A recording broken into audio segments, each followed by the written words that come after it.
Previously on agentpalmer.com, these are the Bobs I like, these are the Bobs I like.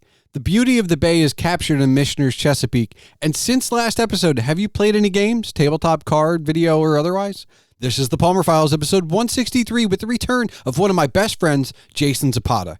He's back to tackle some of Proust's Questionnaire, plus changes, responsible technology usage, virtues, authors, unfinished projects, and much, much more. Are you ready? Let's do the show!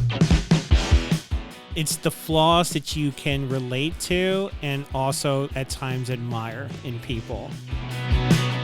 Looking back on that, I look back on that kind of fondly. It's like, well, he was willing to kind of, take a couple more chances. A good friend is a good psychiatrist. Engage in meaningful things with someone, because that's the whole human experience, right? It's a shared experience. I feel like I'm being attacked in this podcast about unfinished projects. You're kind of fighting for my creative soul, which I always appreciate that fact.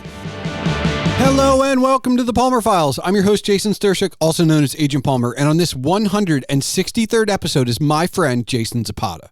Zapata, like Chris Hughes, Chris Meyer, and Bill Sweeney, is back after a while, having not appeared on the show himself since 113 with the continuation of a conversation from long ago. But what is this? What has he also returned for? This is a series of episodes that has almost run its course over the last few months, where my friends, specifically those from the friendship episodes, return to the show and ask me a select few questions from Proust's Questionnaire. Check out episodes 152, 155, and 159 for the previous questionnaire episodes. There are 17 questions. Zapata is going fourth, so he gets to choose from what remains. Chris, and Bill only use 3 each, so there's plenty still to choose from. I have ideas, but I'm still not sure what happens with the remainder of the questions at this time. But the idea is to finish the questionnaire and have asked and answered all of the questions at some point. A link to the Proust Questionnaire Wikipedia entry is in the show notes if you would like a history lesson. I won't spoil which questions Zapata asks, but know that we discuss changes, virtues, authors, revisit a friendship discussion, talk about unfinished projects, and well, all of that and much, much more is coming your way shortly. But first, remember that if you want to discuss the episode as you listen or afterward, you can find all related ways to contact Zapata and myself in the show notes. You can see all of Zapata's work at jasonzapata.com, and don't forget you can see all of my writings and rantings on agentpalmer.com, and of course, email can be sent to thepalmerfiles@gmail.com. So without further ado, let's get into it. It feels like I don't need reasons to record with you. I feel like every conversation we have could just be a podcast. Yeah, we usually have very elaborate discussions on things, fun discussions. Passionate. Yes. But because if you're not going to be passionate about it, why bother? Yeah, it's just small talk then. That's boring. Yeah, no one likes small talk. Yeah. That's what you do to pass the time at work functions. Yeah. And we're not passing the time. We're enjoying it. We are. And you've been on the show quite a bit. You were on because you work too much. You still do. Yep. You were on because you were my friend. You still are. You were on because we talked about adaptations. We did. We like to consume things. We are. And we continue to. Mm-hmm. As consumers do. And well. Yeah.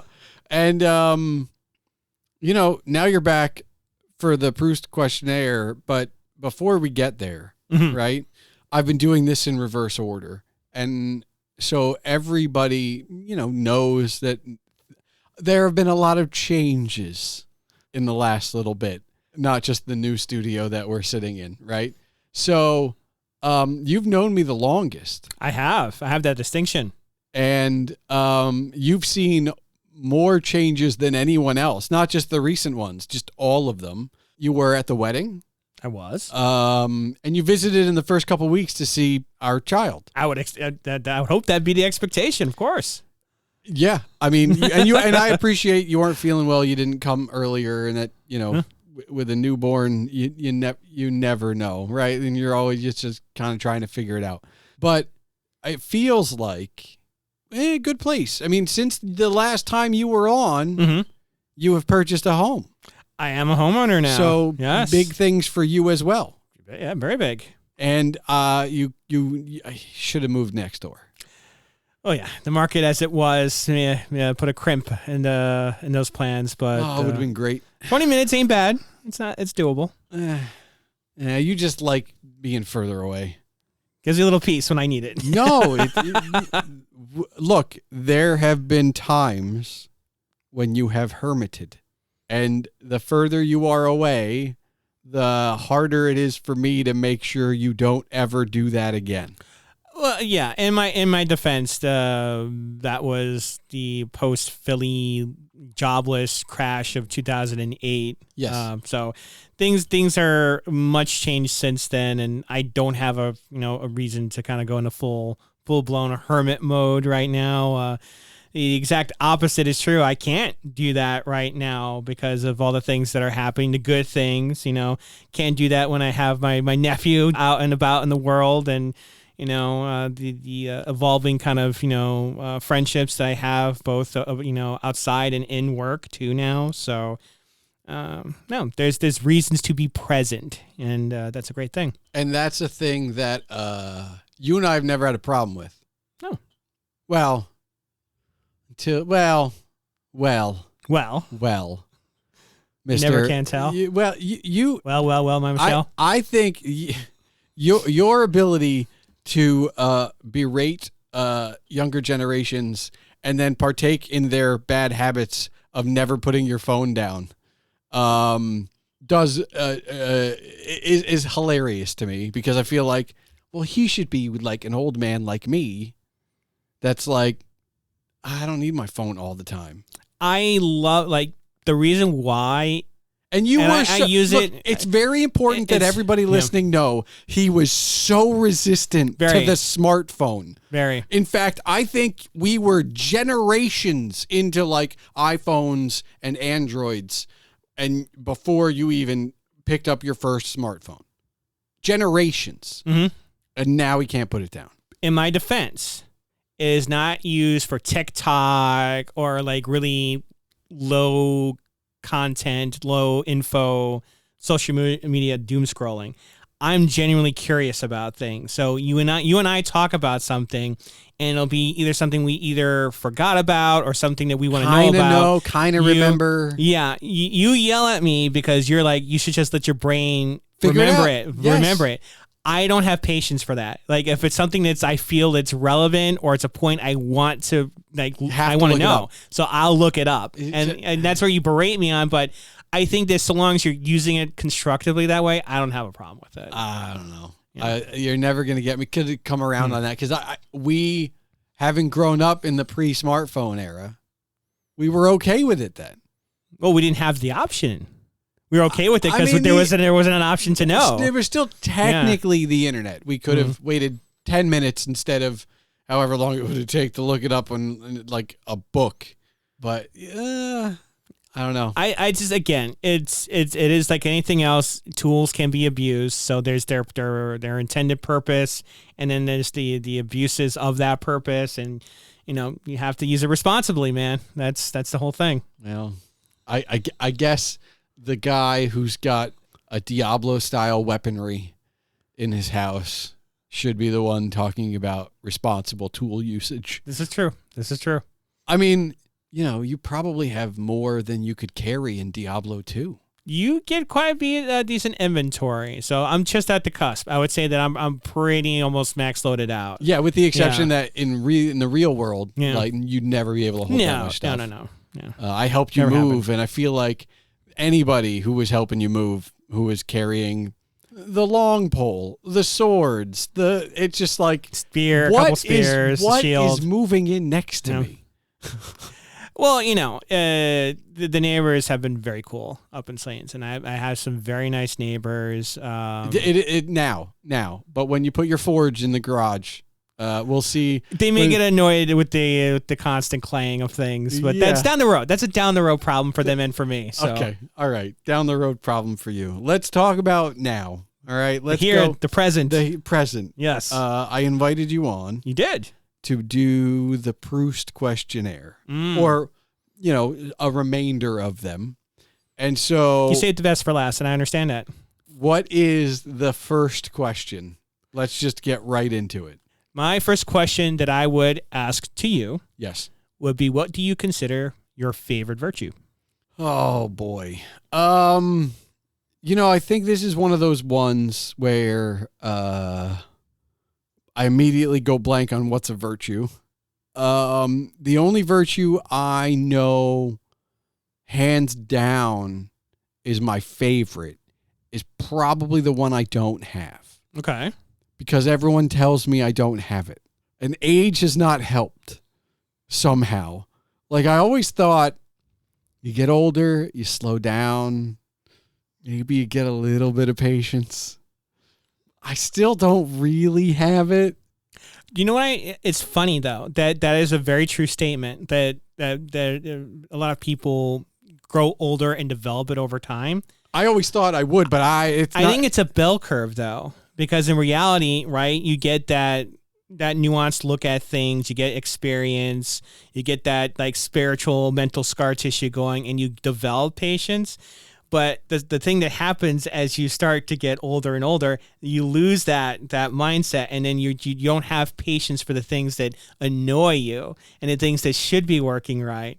So I don't fault you there. I do think that that particular virtue has a curve. I see. I still think that's the one that is, I won't say most important. I know things take time. I talk about my process a lot, so people know, like the podcast, like we record this, and then I kind of edit it, and then I put it on a shelf for a little bit, and I revisit it before it gets released. And that time, that let it cook, that patience to leave it be for a bit. Same with writing. I'll write a post, put it away, let it be. There's a patience to process in that I've finished a part of it, but it's not done. And I don't have an impatience where it's like, well, I have to finish this now. I know there's something to be gained from perspective, and that space that we give that thing that we wrote yesterday, maybe I'll pick it up in a week and see what it's like. But for the rest of everything, I just feel like I've not gained enough of that virtue to be like, yeah, okay, this is fine. I can wait a little bit. And look, you were on to talk about that you work too much. And I feel like even though I don't have a full-time job, I probably work too much too. And there's an impatience with some of that where it's like, I'm just always on to the next thing. And I know that there are other issues there. But I don't know. I feel like that might be my favorite because it's the one I still aspire to have, to really like sink my teeth into and have. And I don't know, honestly. Look, I've said it before. I'll probably say it. I'll say it now, and then hopefully I won't have to say it again because it'll be understood. For this episode, like all of these questions potentially have a different answer before being a parent or even before being married. Oh, yeah. But I don't know that being a father has I think it does turn on some things that are innate within humanity or humans or whatever. I do think it activates certain instincts. Sure, but Absolutely. I still am not like I'm ready to have a conversation with the kid. Like the coos are cute, but let's talk, kid. Let's have a conversation. I'm ready for that. I'm ready for let's go for a walk together, not me pushing you in the store. Like I'm ready for let's both jump in the car. You can sit next to me, navigate, and we'll go to Uncle Z's and mess with him on a work day, right? Like I'm ready for the adventure. And that, again, is one of those things where, like, everybody's like, oh, just you savor these moments. Like, no, I want him to talk. Clearly. Yeah. And you know what? It's not a shock to the guy sitting across from me. We are talkers. So, of course, like, we look at him and, like, yeah, you're cute, but, like, when do we get to talk? Like, when do we get to know what's going on in your head? Yeah. Like, when do we get those things? So, even though I might have a little bit more patience when I'm holding a cranky baby, there's only so much that means. Otherwise, I'm like, all right, so when do you get to eat like real food with us? When do we get to talk? There's still a lot of impatience. So that virtue, for many reasons, is still like, oh, that's the one I kind of want. Oh, that's the one I need to grab. So for you, what is your favorite virtue? I think kind of dovetails with yours. And I think it is also very much an age dependent virtue is resiliency.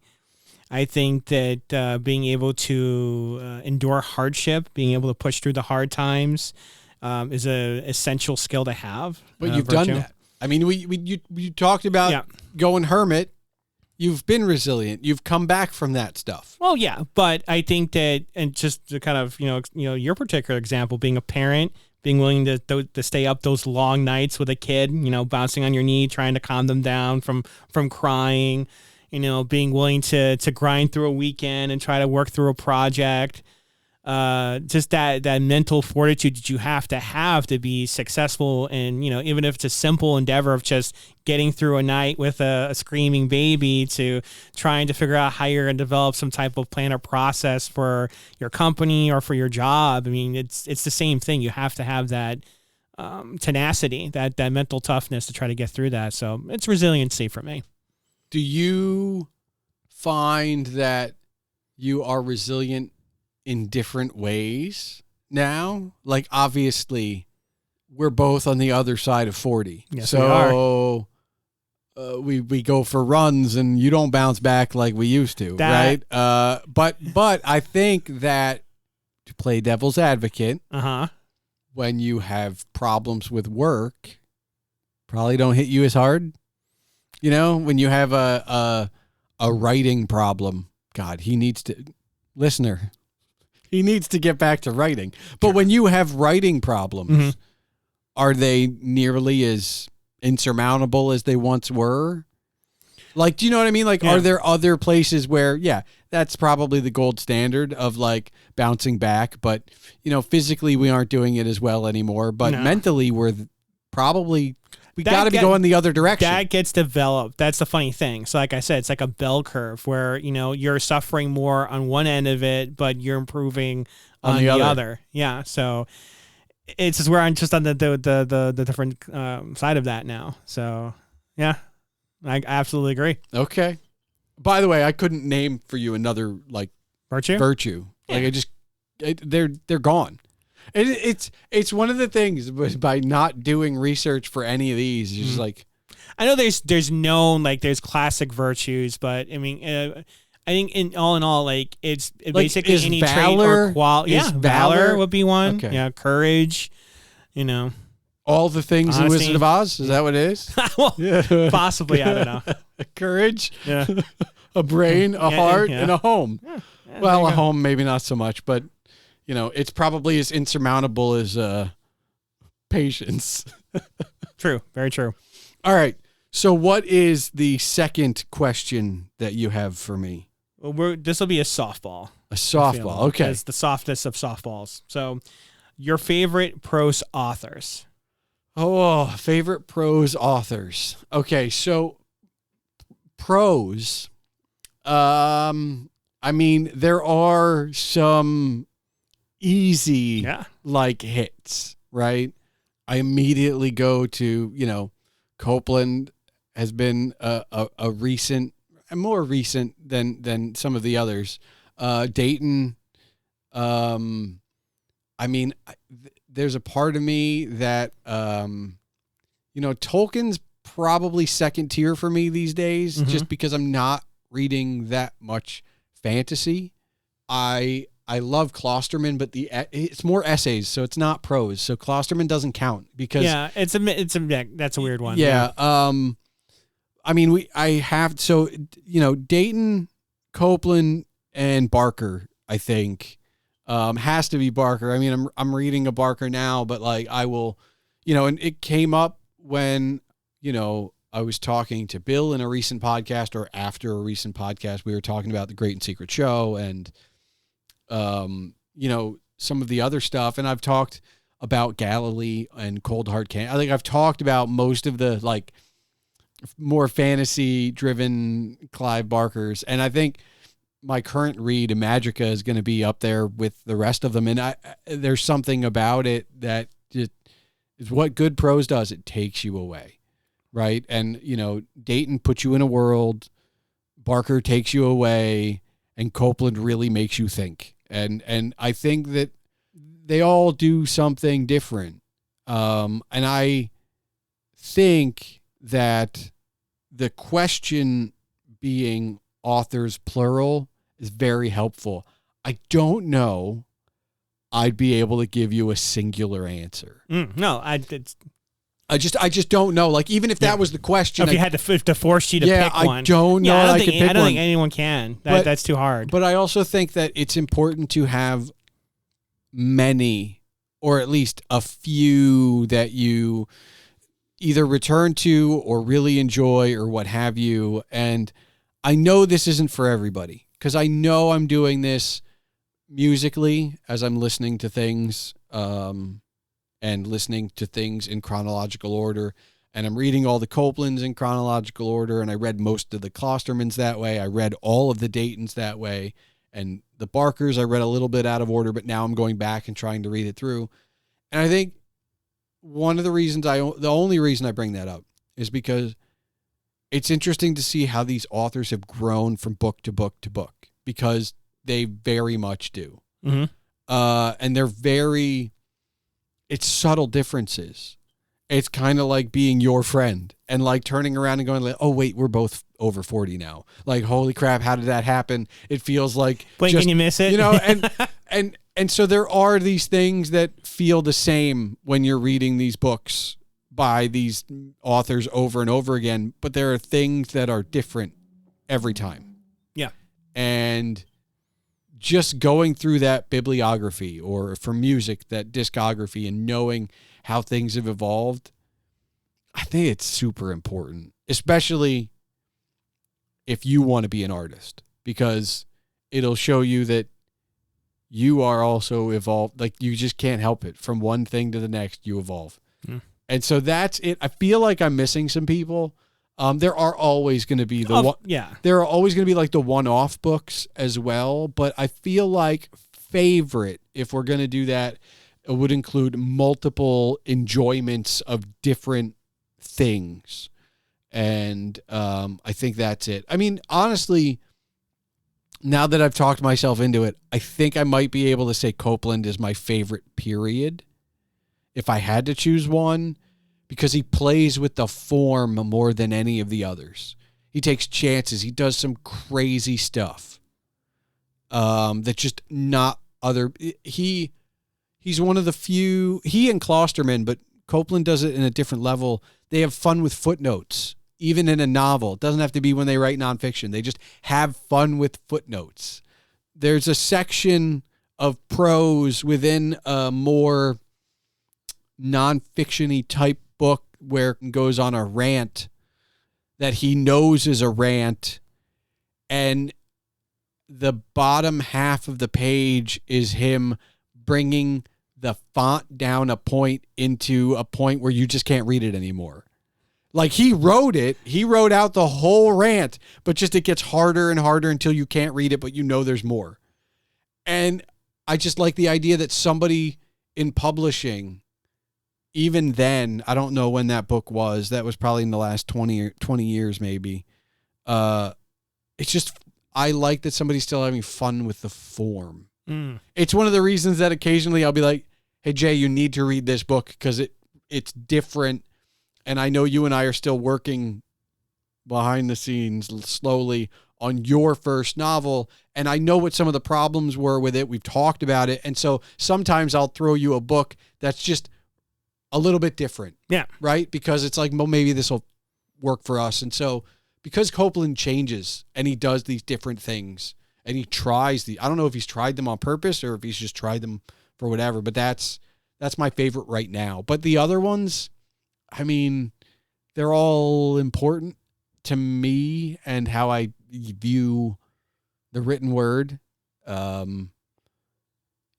Maybe one day you'll be one of my answers, But as it's only been poetry that's published so far, and I don't know what version of the manuscript of that novel will make publishing, I don't know. Good point to bring up. So but I do enjoy writing. Like you're, Oh, thank you. So that's going to be the same. That's a whole different conversation. That's a different podcast. So who are your favorite prose authors? I would definitely say Jim Butcher with the Dresden Files series. Okay.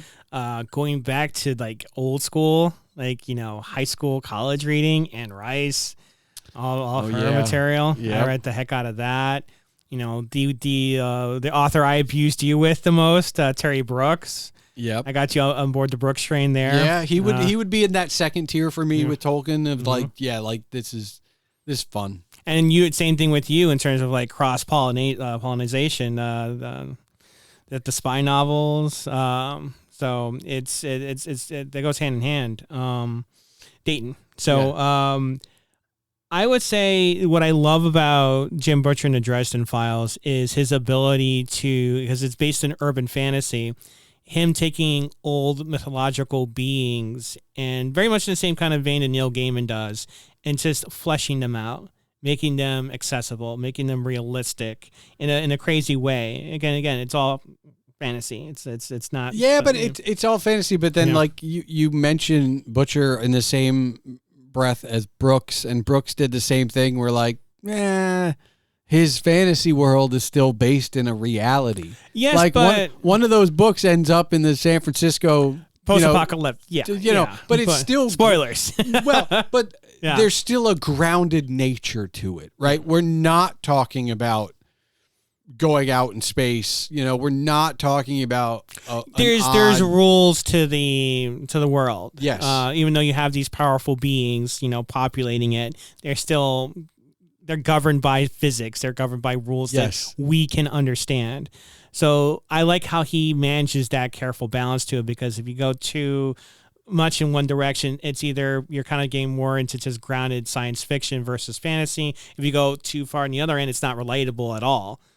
So I think he does a very good job with that. The world building, the characterization, the character development his cast goes through over the course of, I think he's up to like something like double digits for his main series. And I have, as you've seen, the paperback collection on the top shelf of my library. Well, we've talked about collections. I mean, that like this dovetails into like, all right, so I have a complete Dayton collection. Yeah. You and I have similar Brooks collections. There are some that are missing from both of ours. Mm-hmm. I have a mostly complete Copeland collection. I have a complete Klosterman collection, and I have a mostly complete Barker collection. And meanwhile, you and I are talking about like, do we upgrade? Do we get upgrade? The updated like do we go hardcover editions? Yep, and everybody's coming out with new things, and it's like, do you want to try and track down first editions, or just any edition but all hardcover, or your Butcher, like you're like 15 deep, like you and they're all paperback and they all look the same, they're loved, and that's the thing about it too. They look good on a shelf, right? They're all wonderfully dog-eared and creased spines, but I've read probably each one at least 2 or 3 times at least. And same thing with the R.A. Salvatore novels for Dritz.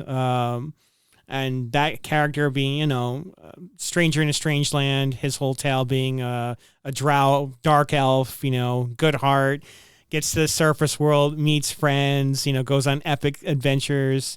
I enjoy that whole facet of the story, especially. And then, of course, Terry Brooks, as we've discussed, the heir to Tolkien, as it were, and just being able to just do a deep dive into the fantasy and just, like you said, escape. There's no relating to the current setting, current times. You've got crazy magic wielding druids, you've got warlocks, you got elves, goblins, the whole thing. So flying ships, airships towards the middle to late end of the series. Yeah, very much so. Got women becoming trees. Like, what the hell, man? Yeah, it's spoiler. Yeah, we're throwing all spoilers out. Spoilers. Yeah.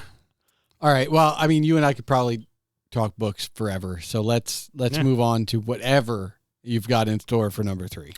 Number 3, what qualities do you look for in men? So I take this to mean friendship. Yes. And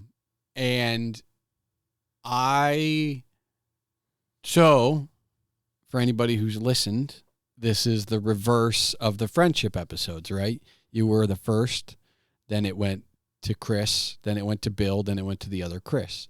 And for the Proust Questionnaire, I went backwards. And we're all still friends. And I wonder what traits do you all have in common, which is why we're still friends. Because obviously, when we talked in the friendship episodes, we talked about how we became friends. But all of us basically said there's something there. Yeah, some of it's shared experience and being thrown in together in whatever it is. But there's got to be something else that keeps it going. And what could that possibly be? And I got to be honest, I think part of it is there is a trust factor there. Now, that could be time. Again, that could just be something that develops. But I also think that beyond trust, there's an honesty I get from all of you that I have to look at more than one, because you're all different, but we're all close enough that why is this? I think there's an honesty. Yeah. I think, Bill and Chris Meyer were not around during the college years to tell truth to me about certain things that I was doing that I probably shouldn't have been, and then eventually came and didn't do. Grew out of whatever. Yeah. And I think that it's that I still believe that if we could time travel, I think Chris and Bill would say the same thing that you and Chris also said, right? And I think there's an honesty there that's I don't have to tell you what you want to hear. I tell you what you need to hear. I think kind of matching with what you're saying is it's the flaws that you can relate to and also at times admire in people. I would say for you, you're especially when you're young, you're very impetuous. You are kind of always I don't want to say getting into trouble, but I would say that you would. What's it? Poor decision making, Mister. At times, yes. I would say that some of your times your judgment was a little questionable at times, right? I'd say sometimes it was impaired. Yeah, that as well. But looking back on that, I look back on that kind of fondly. It's he was willing to kind of take a couple more chances.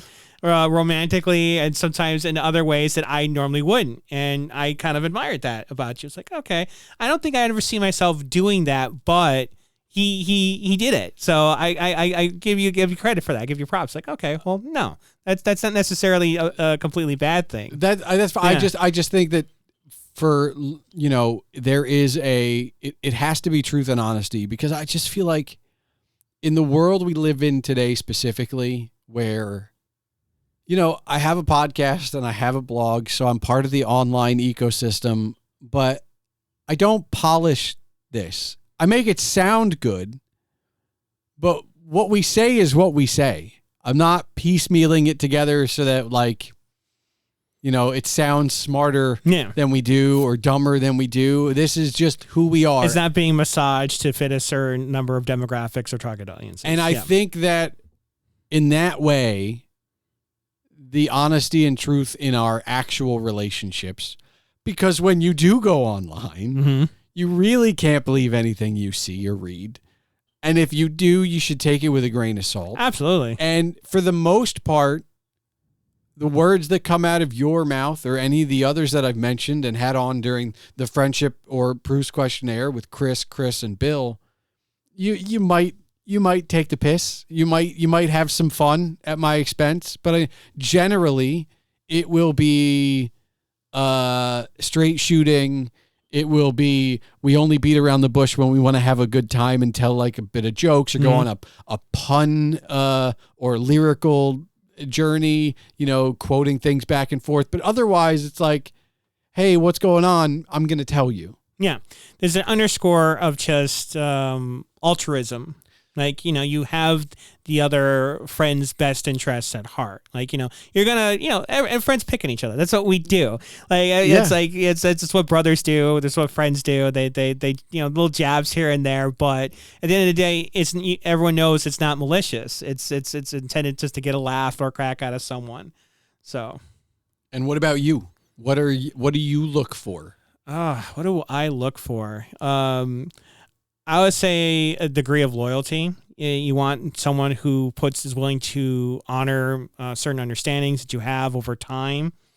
Someone you can, like you said, trust is a huge thing with any friendship.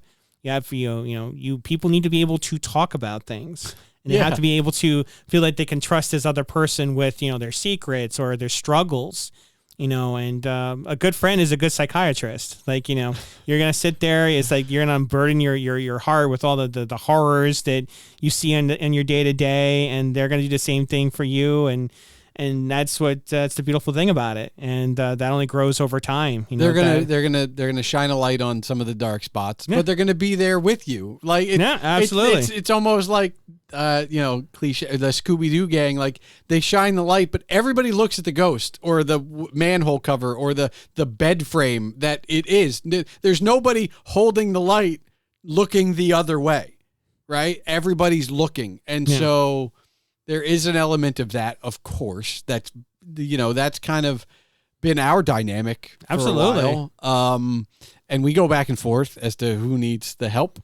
And arguably that could be every conversation we have. And I think that's the other thing that I think, and you and I are guilty of this. There are probably some serious conversations that we put off in lieu of a good time.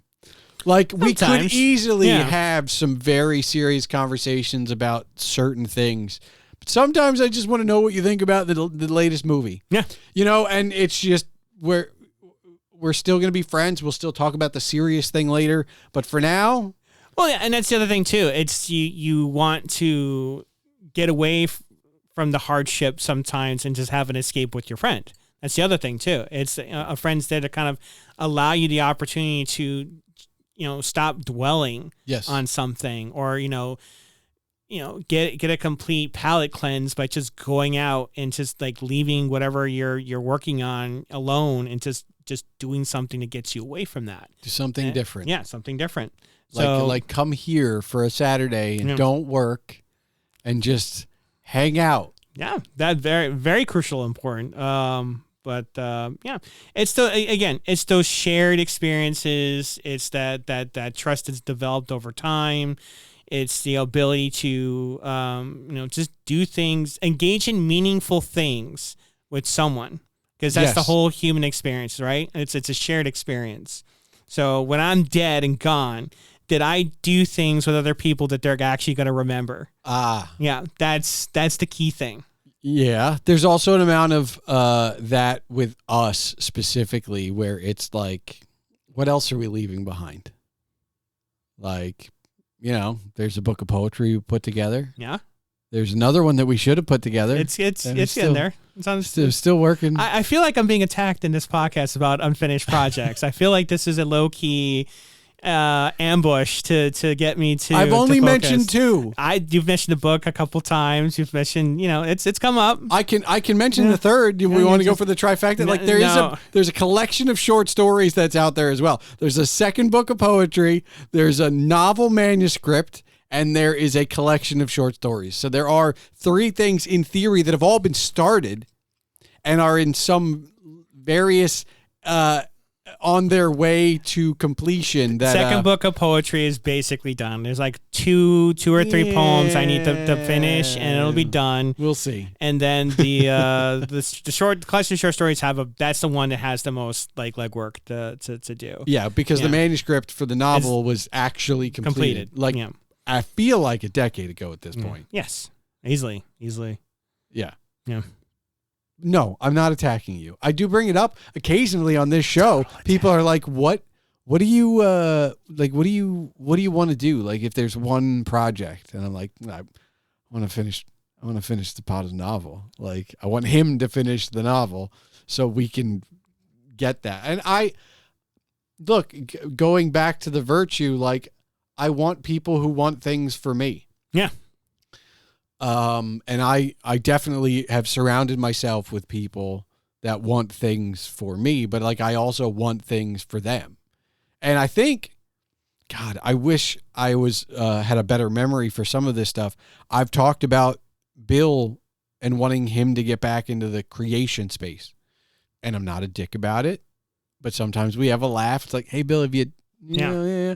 And, for you, I'll ask. And that, it goes back, like, this is maybe the culmination of that question altogether, is like, every New Year, I go, is it a priority this year? Are we going to do it? Because if it is, I'll bother you every week until it's done. And if it isn't, I'm still going to bother you about it, but not nearly as doggedly as it is. And that's just a general understanding. I know eventually we'll get to it. Mm-hmm.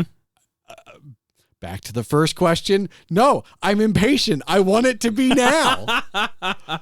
Okay. There is some of those stuff, but like, it does come back to, like, I want something for you. Yeah. And it's the thing to keep in mind is you want what's best for your friends. And sometimes it's you view a situation from a different perspective than your friend does. Right. So it's like, you're kind of fighting for my creative soul, which I always appreciate that fact. And I give you full marks that you have been an entrenched fighter on that matter. And I listen to you and I respect everything you say. And I'm not making any progress. Yeah, you do, because I wouldn't give it. It's always in the back of my mind. Okay. It wouldn't even be in the back of my mind if not for you. On the other end of that, it's when you're in living it, right? When you're in that moment and you're trying to resiliently get through the Something hard else. times to get to a goal that you have, a life goal that kind of helps cement things for you. It's difficult to do that while realizing that you're sacrificing things that are important to you, or time that's important to you, in order to accomplish this major goal. And it's all about it. Honestly, it's the time. It is. It's all about, it's so weird, because like 20 years ago, you and I having this conversation, we'd be like, we need money.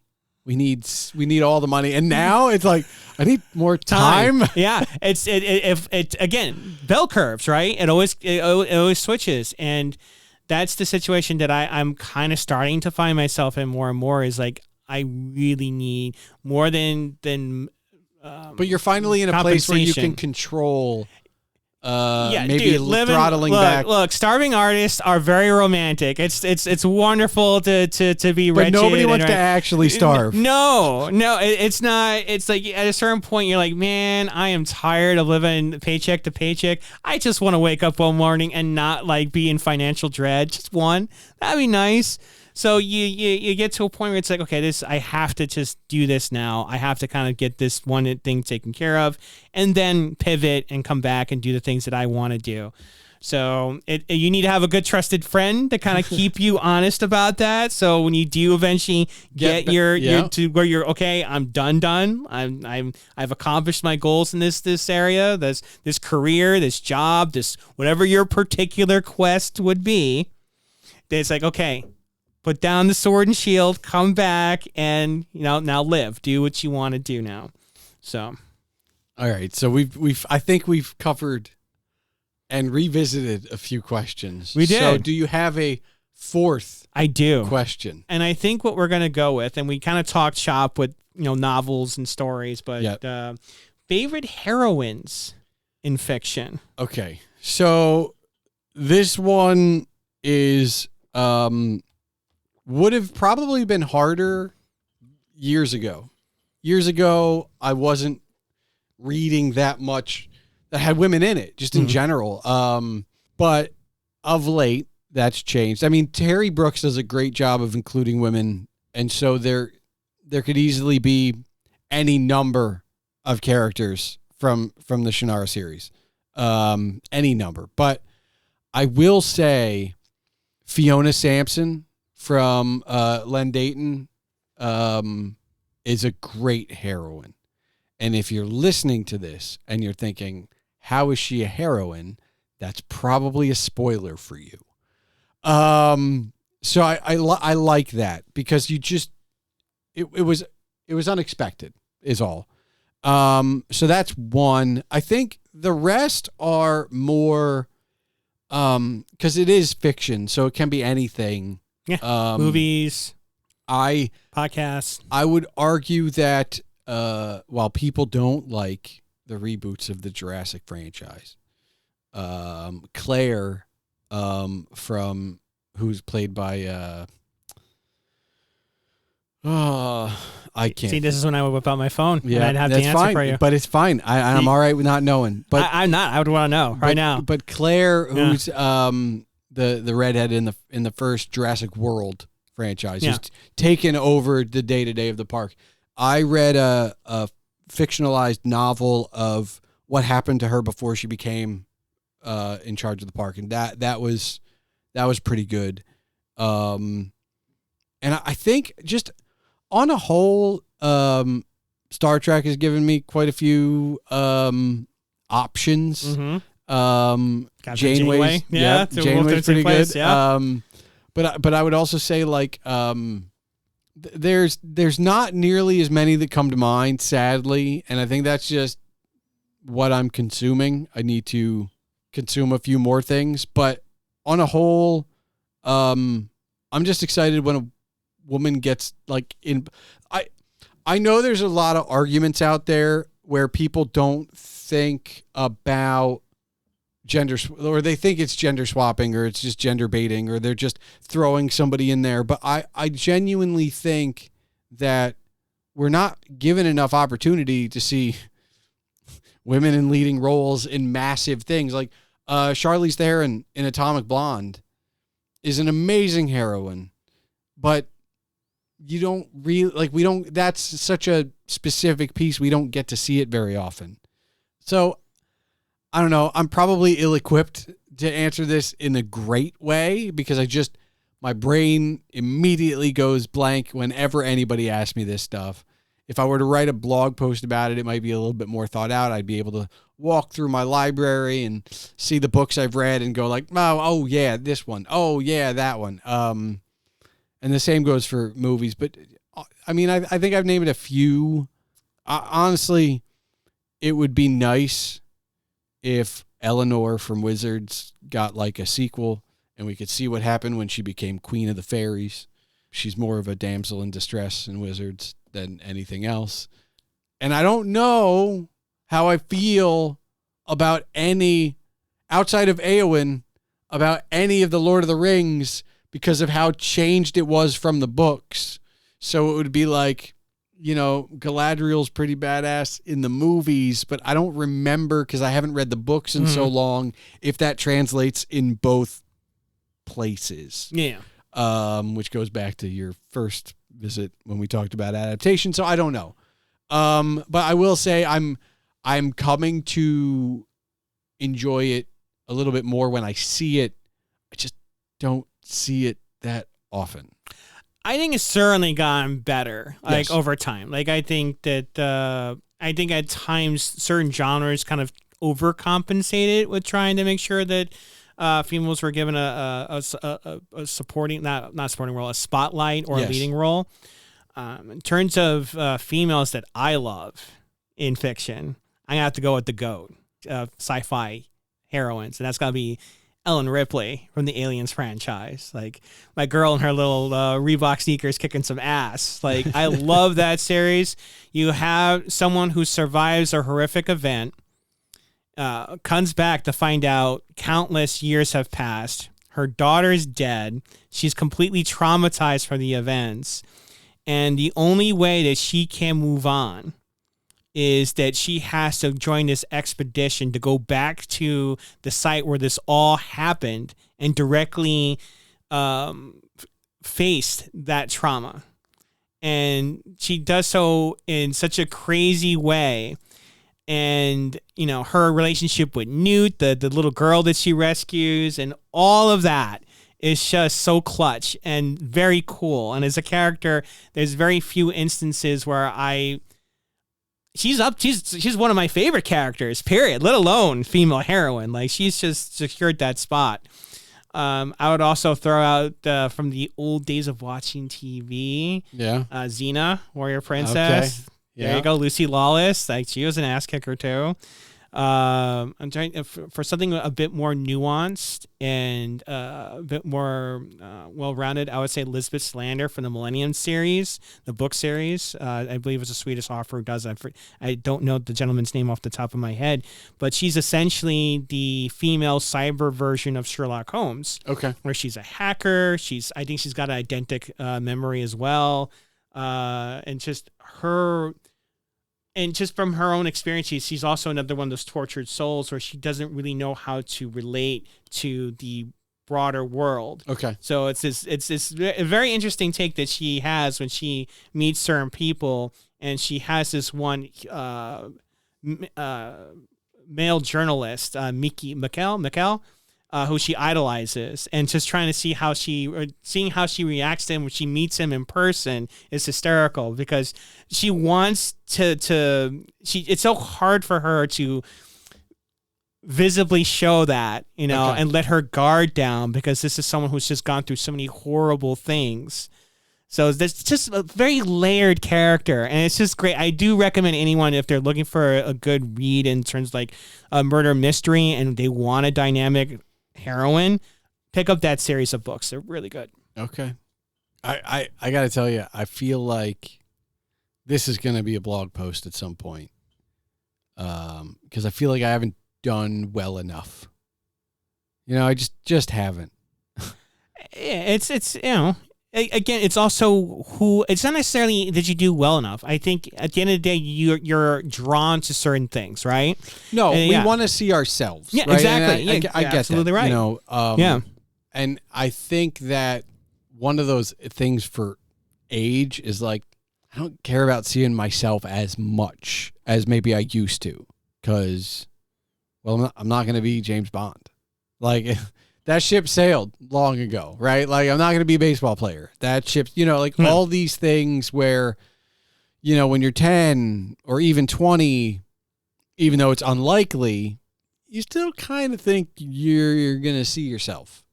And now it's like, yeah, that's not going to happen. So I feel like you can take a few more chances. You can read a book with a female heroine or a female lead, because you don't need to see yourself in that way. I also think it's the genre's collective learning of how to handle this, right? So over time, most authors were male authors. That's just how that was. So it's the practice of writing. It's the writers involved in that. It's that whole holistic circle, just evolving over time and working with a new dynamic. So we're all kind of in this together. And I think sometimes we kind of rush to a judgment. Well, you're not reading enough of this, or you don't understand this well enough. We're all evolving. We're all doing this all at once. There's no right answer to this. We're all in this car together. And as long as I'm willing to keep reading, like as long as there's another book that I'm willing to pick up, there's always something. Exactly.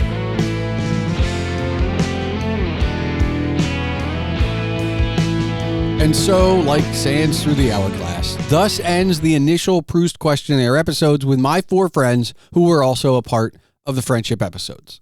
Truthfully, at the beginning, I thought we would get through more questions than we did. There are 17 questions, and we got through 13 of them, though technically there could be as many as 7 left, depending on your interpretation. But we won't get bogged down in that right now. The point to all of this is that these questions exist out there in the world, and whether you listen to just this episode or all of them so far, you may come to the same conclusion I did. These were my closest friends, and while answers may have been hinted at, I think we all learned something about each other. That is the power of conversation. That's what dialogue can do. And if choosing from these questions can help me learn something about my 4 closest friends, imagine what talking to someone new could unlock. I started and continue to do this podcast because I enjoy conversation. I enjoy learning about people, and perhaps above all, I enjoy stories, I enjoy hearing them, and I enjoy telling them. And while reading is a good way to engage with a story, there is no substitute for conversation when it comes to engaging in meaningful communication with another person. So pick up the phone and call someone, or put down the phone and talk to someone who's in the room with you. Either way, engage in meaningful communication, which doesn't have to be anything more than asking a question or answering one. It really is that simple. Thanks for listening to the Palmer Files episode 163, and now for the official business. The Palmer Files releases every 2 weeks on Tuesdays. If you're still listening, I encourage you to join the discussion. You can find all related ways to contact Zapata and myself in the show notes. You can see all of Zapata's work at jasonzapata.com. The music for this episode was provided by Henno Heitur. Email and comments can be sent to this show at thepalmerfiles@gmail.com. And remember, your home for all things Agent Palmer is agentpalmer.com.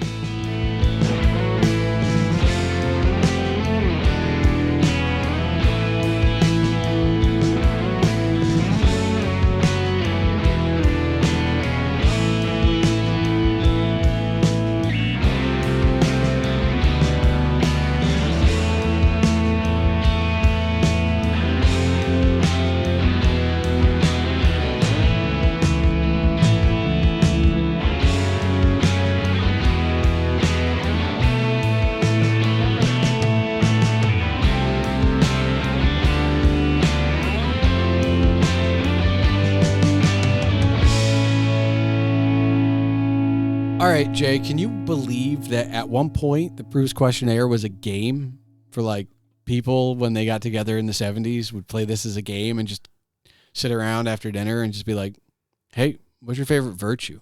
I'm not surprised by that, and I would say this. I think again, meaningful conversation is a lost art. I recently had a dinner party at my house where I had some colleagues from work come over.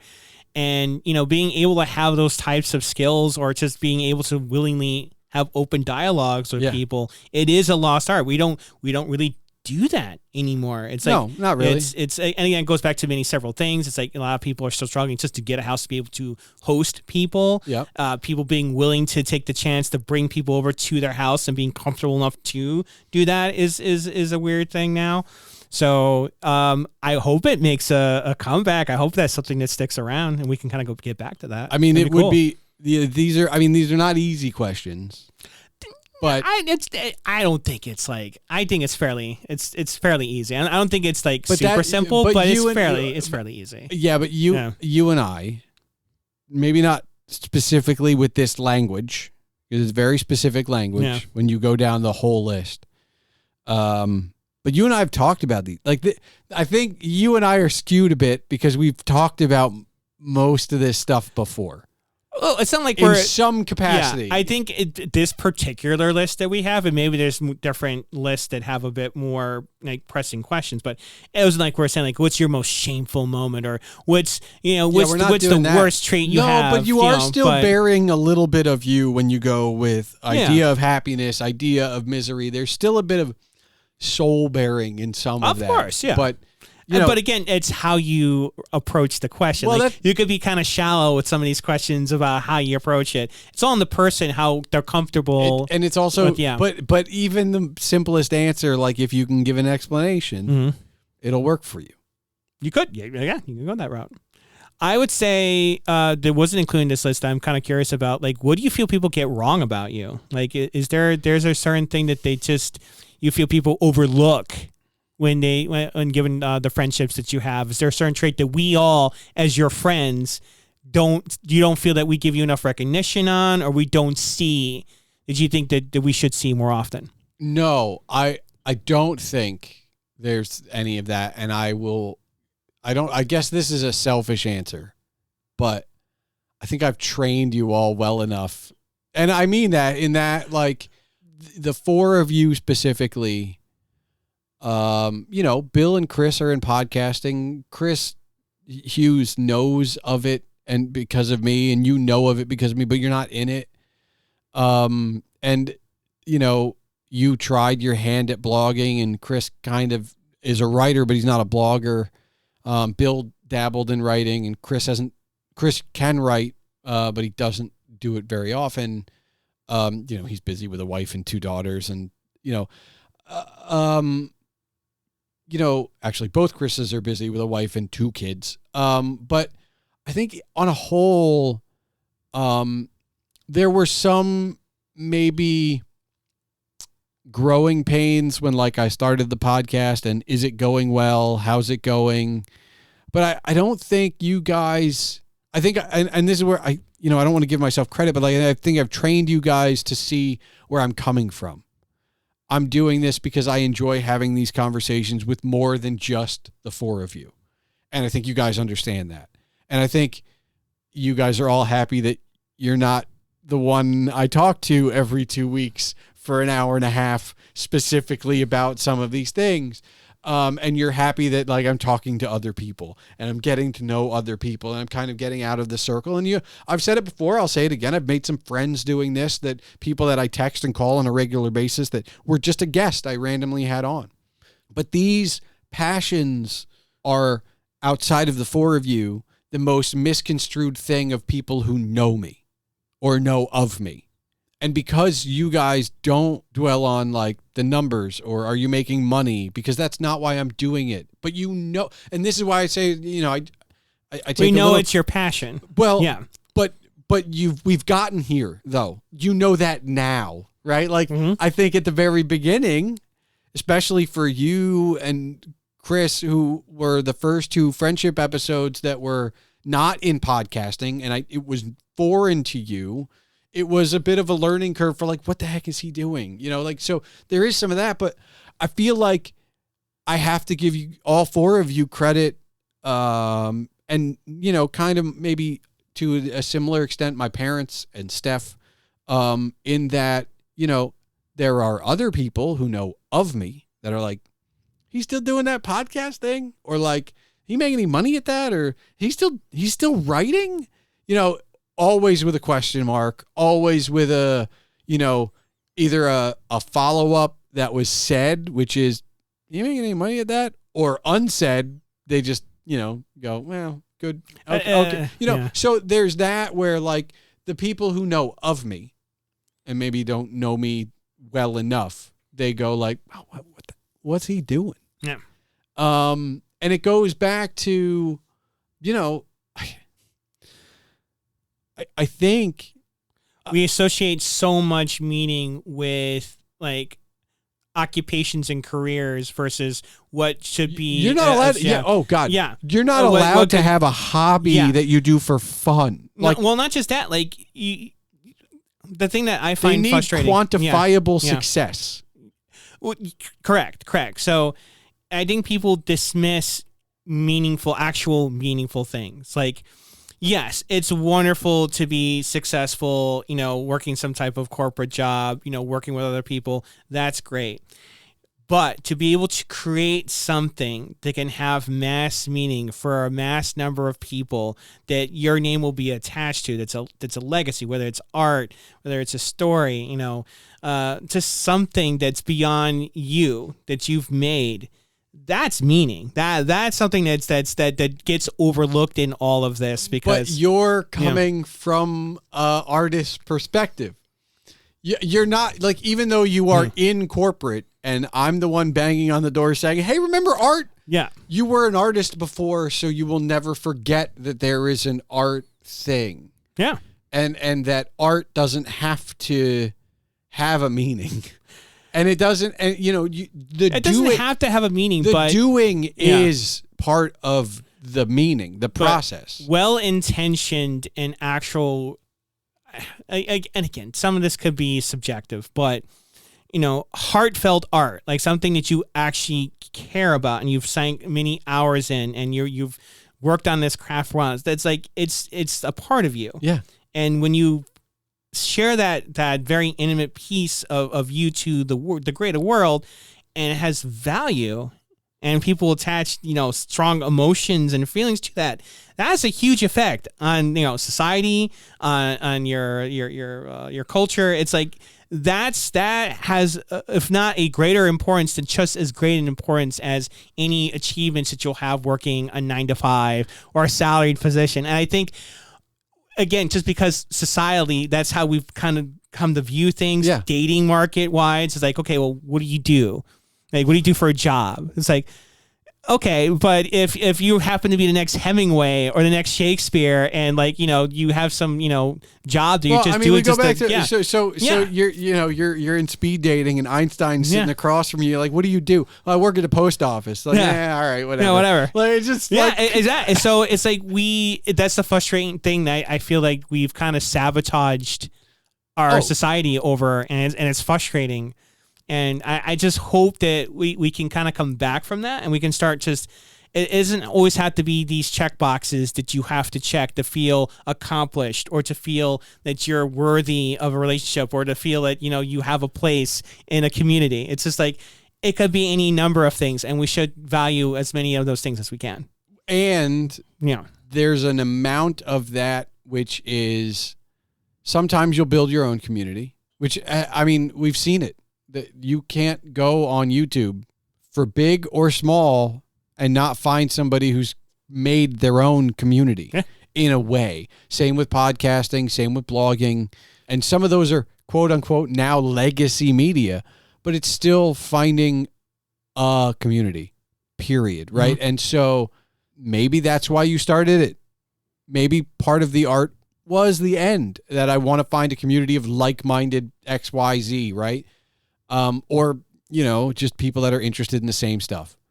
It's why fandoms are both, sadly, so divisive and communal.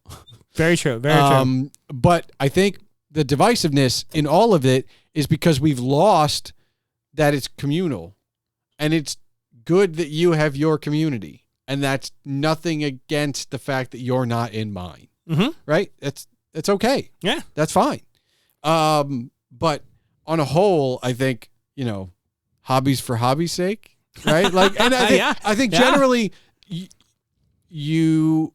I go back to the four of you because you're my closest friends, but you all have your own hobbies. So the funniest thing mine, I would bring up is, and we've joked about this before, and some of my coworkers, they're terrified about if they didn't have to work, what they would do. And I look at it, I'm like, oh my God, what could I do if I didn't have to work? Right. Like, yeah, it's like, it's life experience. I think too, for them, and I'm a bit of the older gentleman at this point, but I think for them, it's just getting a chance to just have opportunities to try new things, man. Like, right now I've been super obsessed with miniature painting. I'm still trying to get time to do chainmail and working with weaving mail scalings together. Of course, writing. I'm putzing around in my yard working on a garden right now because being a homeowner, I actually have access to land. But I mean, that's a completely different discussion. Yeah. But there is an amount of, I know you're one of the few people that I know that still physically writes more than you type, especially when it comes to the creative stuff. But you get to physically go home and do stuff with your hands. Yeah. And that has to be relaxed. Even though it's hard work, it's got to be more relaxing than sitting at a desk. Absolutely. And it's something that you didn't have access to before. And I've talked about it on this show, like the first summer I owned the home, where like when you live with your parents, you're like, I don't want to mow the lawn. And then you get your own home, especially if you have a desk job, and you're like, oh, like I did, look what I did. Like I did that. I mowed that. I did that. And there's a sense of accomplishment that you never had with it before. And it's not necessarily just because it's yours, but by that point in your life, especially if you have a desk job, it's like, oh no, I did something with my hands. I didn't type this. Yeah. I did that. Yeah. And it's especially, I can't tell you how many times I've gone out on lunch, taken a bit of a longer lunch, and I mow my lawn. It's relaxing. It gets me outside. It reminds me of what the hell I put myself through to get all this. So, yeah. Yeah, man. Well, more of it. Absolutely.